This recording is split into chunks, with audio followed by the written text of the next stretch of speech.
Bonjour à tous. Dans mes 4 vérités, je reçois aujourd'hui le député à l'Assemblée nationale, élu indépendant de San Pedro, Félix Anoblé. Vous êtes aussi président fondateur du Forum des Oufouettistes qui soutient, je dois le dire, le projet politique de parti unifié. Bonjour et merci d'avoir accepté notre invitation. Bonjour Raymond. Vous êtes également solidaire du mouvement créé à l'intérieur du PDCI il y a quelques jours sur les traces de Félix Houphouët-Boigny. Alors, ma première question elle est celle-ci. Comment réagissez-vous au communiqué du secrétariat exécutif de votre parti qui dit clairement ceci: la déclaration de création d'un courant au sein du PDCI est nulle et de nul effet. Le PDCI ne permet pas et n'admet pas en son sein des courants formellement constitués. Écoutez, je dirais que cette déclaration-là ne vaut que ce qu'elle vaut. Si nous pensons que le PDCI n'admet pas des courants en son sein, ce n'est pas la première fois qu'il y a des courants au sein du PDCI-RDA. Nous avons, au temps du président Félix Houphouët-Boigny, eu un courant, celui que nous avons pu voir, auquel nous avons participé, qui était la rénovation du PDCI-RDA, qui, à la mort de Félix Houphouët-Boigny, n'a pas été bien géré et dont le premier leader est allé créer donc, le RDR. Donc, ce n'est pas quelque chose de nouveau. Et je dirais même que pendant que le président Henri Konan Bédié était président du PDCI, il y avait un grand mouvement qui avait même permis qu'on délaisse la gestion du PDCI en faveur de ce mouvement, qui était le Cercle National Bédié, qui était devenu un mouvement principal dans lequel tous les cadres du PDCI devaient obligatoirement être membres. Ce courant-là, il répondait à quoi quand on me dit aujourd'hui que le PDCI n'a jamais admis en son sein des courants? Il répondait à quoi? À la limite, ce n'était pas un courant contestataire. Ah ben donc quand on a un courant qui n'est pas pour un certain nombre de choses, c'est un courant qui n'est pas acceptable. Je ne sais pas, c'est ma façon de voir les choses. Donc je dirais que ce n'est pas ça aussi la façon de voir la démocratie.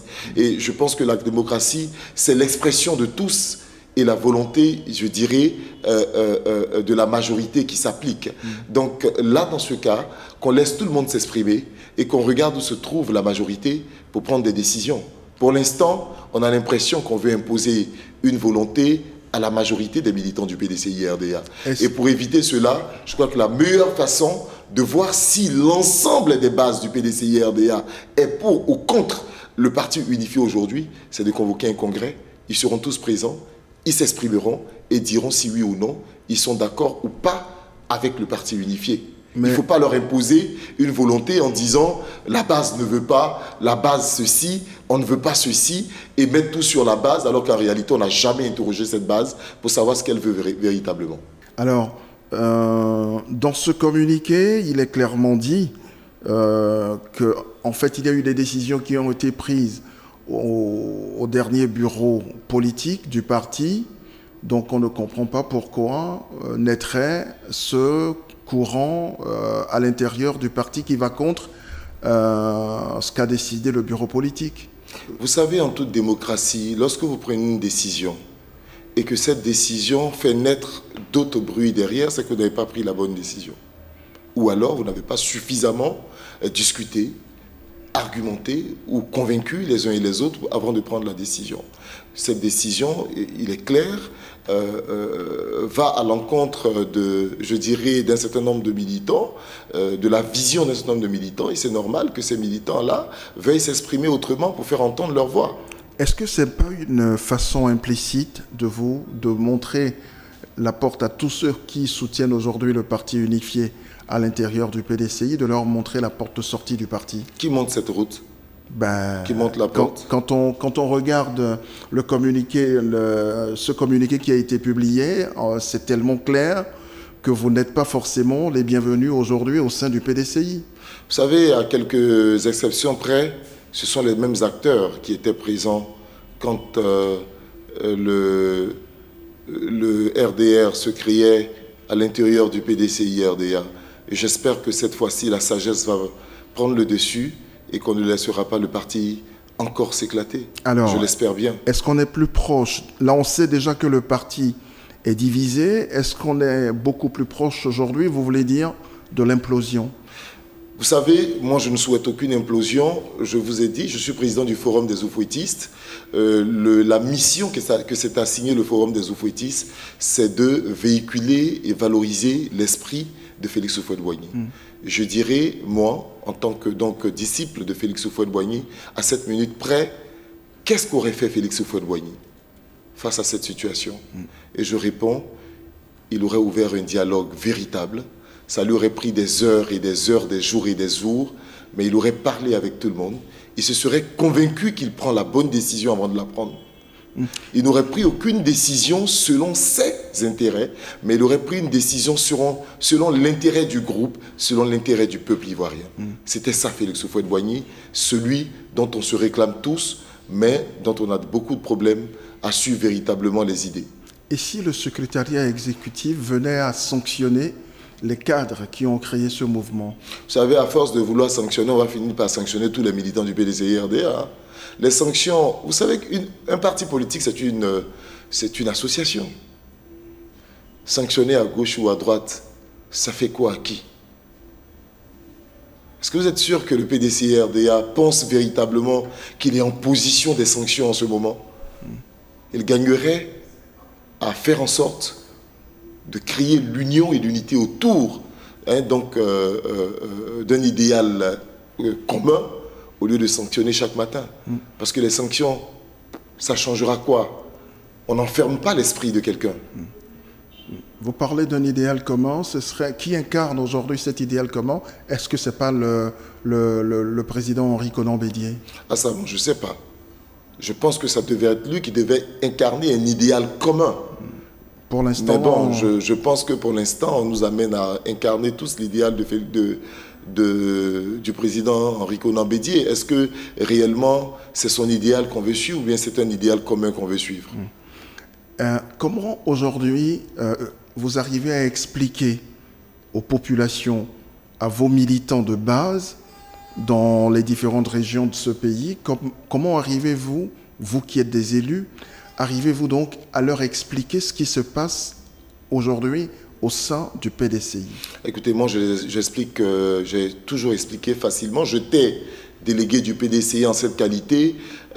Quand le président de mon parti, le président Henri Konan Bédié, avait signé l'accord politique, que dans cet accord politique, il était dit qu'on avait pour mission d'expliquer l'accord aux militants de base, j'ai pris mon bâton de pèlerin pour expliquer aux militants qui étaient sous ma responsabilité en ce temps-là, qu'est-ce que c'était que l'accord politique, qu'est-ce que c'était que le parti unifié. Et je pense des résultats et des motions qui avaient été lues en ce moment précis, les militants avaient très bien compris ce que c'était et étaient pour. Donc je pense qu'il n'y a aucun souci d'explication du parti unifié ou de la décision de l'accord politique signé par le président Henri Konan Bédié aux militants. Il faut le faire, c'est tout.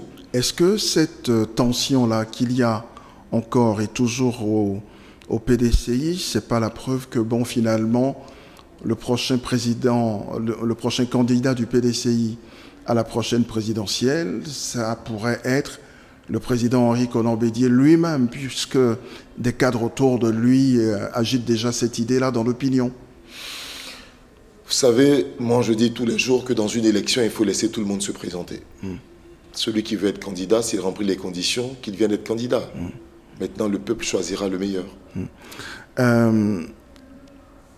Au lancement du mouvement sur les traces d'Houphouët-Boigny, il y a quelques personnalités qui n'étaient pas présentes. Et on s'est un peu interrogé quand même.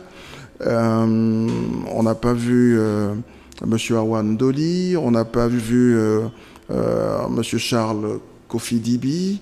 Alors, qui prendra finalement d'ailleurs la tête de ce mouvement?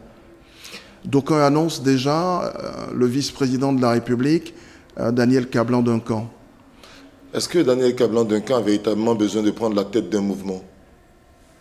C'est un leader politique, il est vice-président de la République, il a son opinion, son idéal pour la Côte d'Ivoire, un idéal de paix, de rassemblement et d'unité de l'ensemble des Ivoiriens. Et je pense que le vice-président de la République a déjà donné sa position par rapport au RHDP. Et le mouvement dont il a véritablement l'envie de prendre la tête, je crois que c'est le RHDP. Sur les traces d'Houphouët-Boigny naît la veille de la dissolution du gouvernement. Comment on comprend ça? Mais peut-être que c'est une façon de dire à la nation ivoirienne, face à la dissolution du nouveau gouvernement, du gouvernement qui était en place, je pense que c'était une façon de dire à la nation ivoirienne que selon l'idée véhiculée par le président Alassane Ouattara lors du dernier congrès qui a validé les textes du Parti unifié, que le paysage politique nouveau de la Côte d'Ivoire se fera avec les militants du RHDP. Le président l'a dit de façon très claire, je ne suis pas issu d'un gouvernement RDR, je suis issu d'un gouvernement RHDP. Et donc ce gouvernement RHDP doit être véritablement en place pour que nous puissions donc aller au combat pour 2020.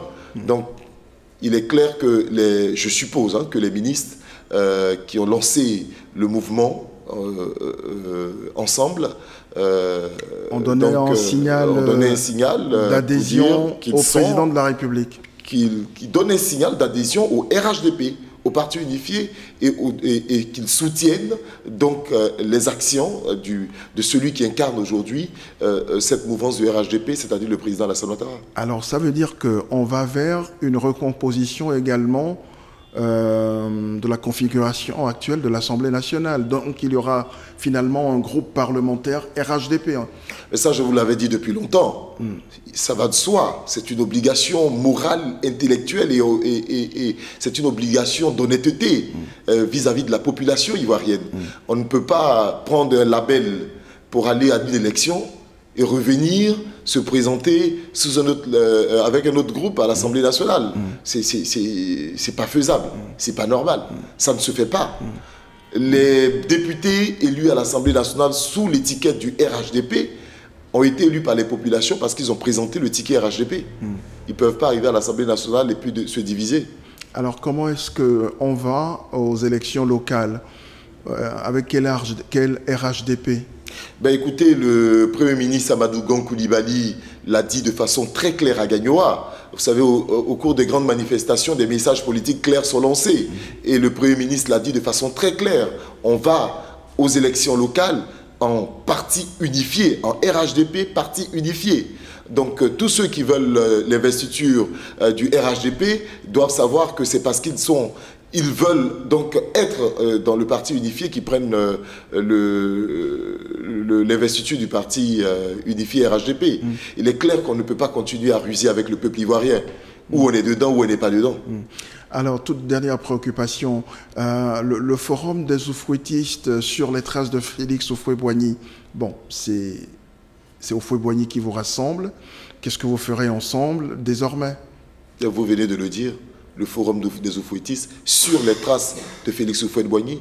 Nous sommes sur les traces de Félix Houphouët-Boigny et ensemble, nous ferons en sorte que les Ivoiriens puissent avoir le meilleur qui est l'unité des Ivoiriens, le meilleur qui est la stabilité de la Côte d'Ivoire, le meilleur qui est de se mettre ensemble pour faire en sorte que d'abord, et ça c'est important pour moi, les fils, les héritiers politiques de Félix Houphouët-Boigny puissent se mettre ensemble, la main dans la main, construire une Côte d'Ivoire avec les autres Ivoiriens qui n'avaient jamais été héritiers ou alors même, je dirais, adeptes de la politique de Félix Houphouët-Boigny. Donc, si nous sommes ensemble, nous, héritiers de la politique de Félix Houphouët-Boigny, nous pourrons mettre avec nous, sinon attirer auprès de nous les autres Ivoiriens qui sont donc, je dirais, dans la LMP de Laurent Gbagbo et tous les autres qui sont aujourd'hui les opposants au régime en place. Le régime en place est le régime du RHDP. Il faut que les membres de ce régime qui l'ont mis en place consolident leurs liens pour que demain soit meilleur pour la Côte d'Ivoire. Honorable, je vous remercie et très bonne journée. Merci Herman. Bonne journée aussi à vous. Bonne journée.